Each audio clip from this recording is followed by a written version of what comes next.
The bells of St. Aldwyn's tolled across the spring morning, their echoes rippling through London's mist-drenched streets. Invitations had already been dispatched, and gossip whispered in every drawing-room from Mayfair to Bath. The Duke of Ravenscar was to marry Lady Evelyn Harcourt. To the ton, it was a perfect arrangement. He, the reclusive duke with a tragic past and vast estate; she, the gentle daughter of a respected but modest family. Yet behind the perfection lay an unease Evelyn could neither name nor silence. She had met Duke Adrian Ravenscar scarcely 6 times since their betrothal, each meeting brief and painfully formal. He was the very image of English nobility, tall, impeccably dressed, and possessed of that distant calm that both fascinated and frightened people. His voice was measured, his smile rare, his eyes unreadable. When he looked at her, she often felt as though he saw someone else entirely. Ravenscar Manor itself was a house of ghosts, grand, beautiful, and utterly lifeless. Its vast halls were lined with portraits of ancestors whose painted eyes seemed to watch her with pity. The servants spoke in hushed tones, and the mention of one name, Clara Whitmore, seemed to still the air like a forbidden spell. Evelyn noticed it first in the way the Duke would pause when passing the East Garden, where the roses grew wild and unkempt. Once she asked about it, and his face had gone pale. "It is not a place for conversation," he had said, turning away. As the wedding drew near, Evelyn was given permission to oversee the library's arrangement for the ceremony's signing registry, a task meant to keep her occupied. She spent hours among the shelves, breathing in the scent of dust and forgotten dreams. The Duke was rarely home, his business in London keeping him distant, and though she told herself she should be grateful for the quiet, the silence felt like a judgment, as though the house itself questioned her right to be there. One evening, as the golden light faded, Evelyn noticed a leather-bound volume fallen behind a shelf. Its spine bore the title The Legacy of Love. She picked it up, smiling faintly at the irony, but as she turned it over, she saw a folded envelope pressed between its pages, thick parchment sealed with dark red wax. The seal bore the Ravenscar crest and her name, Lady Evelyn Harcourt. Her pulse quickened. She hesitated, glancing toward the door, but the silence urged her on. Carefully she broke the seal. The handwriting was strong, elegant, and unmistakably his. "To be read in the event of my death," it began. A will. She scanned the first lines, her heart thudding louder with every word. He had written it only a week ago. The Duke of Ravenscar left his estates, properties, and fortune, not to his bride-to-be, not to her, but to Miss Clara Whitmore, whom he described as the love of my life and the keeper of my heart, to whom I owe all I am. The tin letter slipped from her hands, the world blurred. Clara Whitmore, the name that froze every tongue, the shadow that haunted every corridor, was not merely a ghost. She was the Duke's lost love. Evelyn sank into a chair, her breath shallow, her mind spinning. Was she nothing more than a replacement, a pawn in a story written long before she arrived? Her gaze drifted to the window. Beyond it, the gardens swayed in the evening breeze. Somewhere among those tangled roses, she imagined a woman's laughter. Soft, fading, eternal. Evelyn pressed a trembling hand to her chest. Tomorrow she would confront him. She could not marry a man whose heart belonged to a ghost. But deep down, another truth gnawed at her. Not just that he loved another, but that his love had been stolen from him. And somehow, she feared, the reason was buried within these walls. Sleep did not find Lady Evelyn Harcourt that night. The candle on her bedside table had burned down to a trembling stub, and still she sat upright, the Duke's will open across her lap. The ink seemed to pulse with life in the flickering light, the words "the love of my life" and "the keeper of my heart" cutting through her like shards of glass. Outside, the wind moved through the elms, whispering the name she now dreaded to speak aloud, Clara Whitmore. By dawn she had made her decision. She would not be married under a shadow. She would face him and demand the truth, no matter how cruel. When morning broke over Ravenscar Manor, the estate seemed wrapped in a fog as thick as her doubt. The servants moved about quietly, stealing glances at her pale face as she descended the staircase.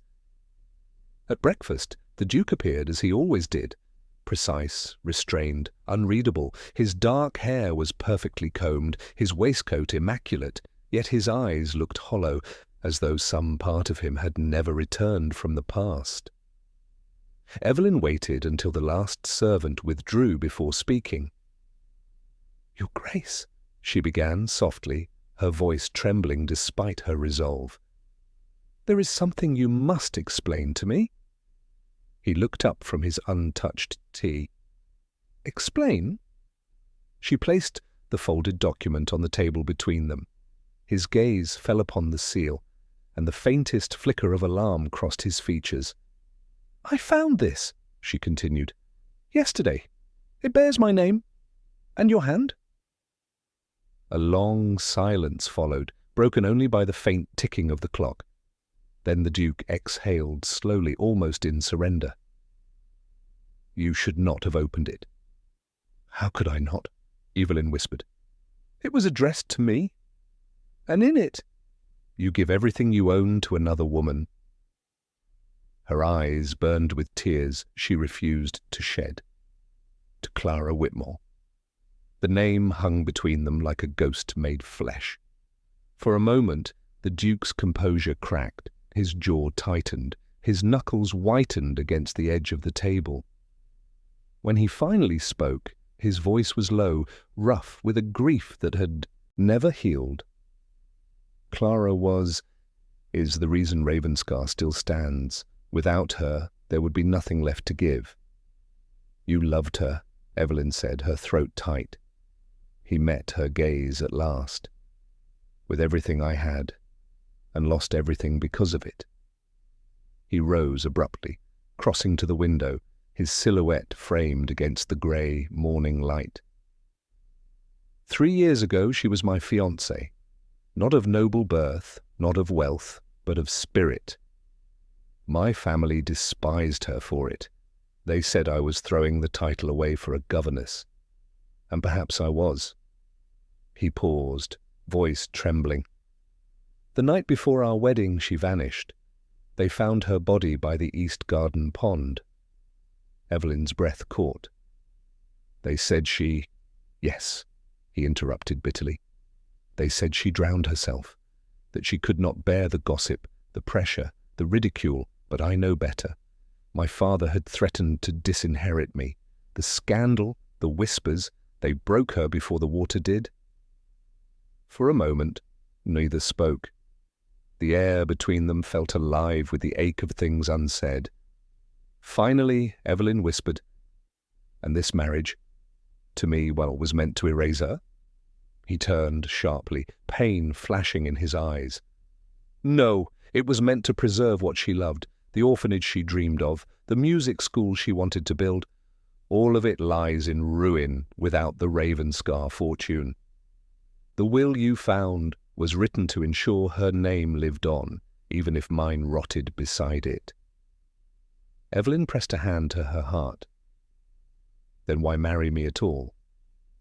"Because my mother insisted I fulfill my duty," he said bitterly. "Because you are kind, untainted, and the world approves of you. You were never meant to find that letter."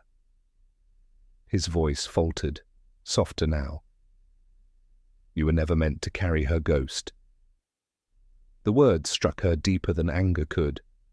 She looked at him, at the proud, broken man before her, and saw the truth behind his reserve, a soul imprisoned by guilt, trying to buy redemption through silence. Slowly, she rose. You cannot love the living while you worship the dead, Your Grace. You may marry me, but your heart will still lie at the bottom of that pond." He flinched, as if struck. "Perhaps," he murmured. "But tell me, Lady Evelyn, would you still stand beside a man whose sins you barely know?" She met his eyes with quiet strength. "Only if he is willing to face them." With that, she turned and left the breakfast room, her footsteps echoing through the marble corridor. The fog outside began to lift, revealing the garden beyond. Wild roses, silver dew, and a small pond glinting like glass. And somewhere, beneath the murmur of the wind, Evelyn thought she heard it. A woman's laughter, faint and sorrowful, carried through the morning air. The morning after their confrontation, Ravenscar Manor felt heavier than ever, as if the very air carried the weight of unspoken things. The servants avoided Evelyn's gaze, the corridors whispered, and even the light through the windows seemed subdued. Though her heart still trembled from what she had learned, Evelyn could not let the matter rest. The Duke's grief had the shape of guilt, and something in his story, something in her discovery, did not fit. That afternoon she returned to the library, unable to resist the call of the secret that had changed everything. The will still lay where she had left it, its edges slightly curled from the night's dampness. She unfolded it again, her eyes scanning every word, every stroke of the Duke's pen. But this time something caught her attention. A faint ridge beneath the wax seal at the bottom, as though another sheet had been pressed below it. Her pulse quickened. Carefully she lifted the parchment, revealing a second page that had clung to the first. The writing was different, lighter, almost trembling, not the Duke's hand. And at the top, in faded ink, were the words, "If you are reading this, Adrian, then the sea has claimed me as it always wished to, but do not let my name be buried with my body." Evelyn's breath stilled. The signature at the bottom left no doubt. Clara Whitmore. Her words continued, gentle yet haunting. "Promise me that Ravenscar will become a place for the forgotten, for those who have no name, as I once had none. Promise me you will not let love turn to punishment. What we began must not die with me." Tears welled in Evelyn's eyes. Clara's voice spoke not of bitterness but of mercy. The Duke had not written his will out of betrayal, he had written it out of penance. Every line of that first page, every bequest and signature, was not an act of love toward another woman, but an offering of atonement for a life he believed he had destroyed. She pressed a trembling hand to her lips. He left everything not for love, but for forgiveness. Her thoughts spun. Why had he hidden the letter? Why had he locked himself in guilt for years rather than fulfill Clara's wish? A faint sound drew her from her thoughts, the soft creak of the library door. She turned sharply. The Duke stood there, shadows beneath his eyes, his expression unreadable. "I wondered how long it would take before you found the second page," he said quietly. Evelyn's heart stuttered. "You knew?" He nodded once, stepping closer. "It was meant for me. I read it the night before her funeral. I wanted to carry out her wish. I did. But the ton, my family, the church, they would never allow a duke's fortune to vanish into the hands of orphans. So I hid it. I turned her dream into my punishment instead." "You turned love into penance," she whispered. He smiled bitterly. It seemed fitting. She gave her life to save my name. I gave my life to preserve her memory. And then came you, the bride who was supposed to make me respectable again. Evelyn's voice trembled. "Do you truly think respectability can heal the dead?" He said nothing. only looked at her, not as a stranger this time, but as a man seeing truth he had long denied. "You should despise me," he murmured. "You have every reason." Evelyn took a hesitant step forward. "No," she said softly. "I pity you, because you mistake living for penance and love for sin." She held up the second page, the faded ink trembling between her fingers. "Clara did not ask for grief, she asked for mercy, and yet you've given yourself none." For the first time the Duke's composure shattered. His breath hitched, his eyes glistened. "I hear her voice in every storm," he confessed. "Every time the wind howls through those gardens, I hear her laughter, and her final cry. You don't understand what it is to live among ghosts." Evelyn stepped closer, her own tears falling freely. "Then let the living be your absolution." He looked at her then, really looked, as though her words had reached the place no prayer or confession could touch. Slowly, he took the letter from her hand, tracing Clara's faded signature with shaking fingers. "She was light," he whispered, "and I buried her in shadow." "And yet here you are," Evelyn said, "standing in the light again."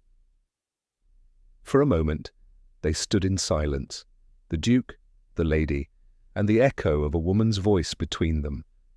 Then the wind stirred through the window, carrying with it a faint fragrance of roses from the east garden. Evelyn glanced toward it, and for the first time she did not feel haunted. She felt invited. The morning of the wedding arrived like a painting too still to touch. Soft sunlight spilling across the marble floors of Ravenscar Manor, the air heavy with perfume and expectation. Servants hurried through the halls with bouquets and ribbons, their voices bright with excitement, but beneath their cheer lingered a strange tension. For days, whispers had rippled through the house. The bride and groom had quarrelled. The ceremony might not proceed. None dared speak such things aloud, yet the unease clung like mist. Lady Evelyn stood before the tall mirror in her chamber, the lace of her gown catching the morning light. She looked every bit the perfect duchess, poised, composed, and utterly heartbroken. The reflection that stared back at her was not the girl who had come to Ravenscar weeks ago. That girl had believed in fairy tales, in duty dressed as love. The woman before her now understood that love was not perfection. It was pain. It was forgiveness. It was the courage to face the truth, even when it broke the heart. On the table beside her lay the two letters, the Duke's will and Clara Whitmore's final message. She had read them again and again, memorizing each line until they blurred into a single truth. Love could not survive in silence. It demanded to be spoken, even if it shattered the world built around it. The door creaked open. In the reflection of the mirror, she saw him. The Duke, tall and solemn in his black coat, his expression unreadable. For the first time since she had met him, he did not wear the mask of the untouchable nobleman. His eyes, shadowed by sleepless nights, searched hers with the desperation of a man standing on the edge of his own soul. "You look beautiful," he said quietly. "Do not lie, Your Grace," she replied, turning to face him. "I look like a woman who's about to make a terrible mistake." He flinched slightly, then smiled. A sad, genuine smile that seemed to belong to another lifetime.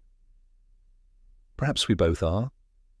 She stepped closer, the rustle of her gown breaking the silence. "I found the courage to face your ghosts," she said softly. "Can you find the courage to let them go?" He hesitated, his throat working as he tried to find words that would not come. Finally, he said, "I loved Clara beyond measure. When she died, I thought the only way to honor her was to live without joy. I wrote that will not to spite you, but because I no longer believed I had the right to happiness."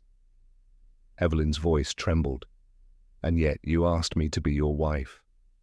"Yes," he whispered, "because you reminded me of her light, and that terrified me."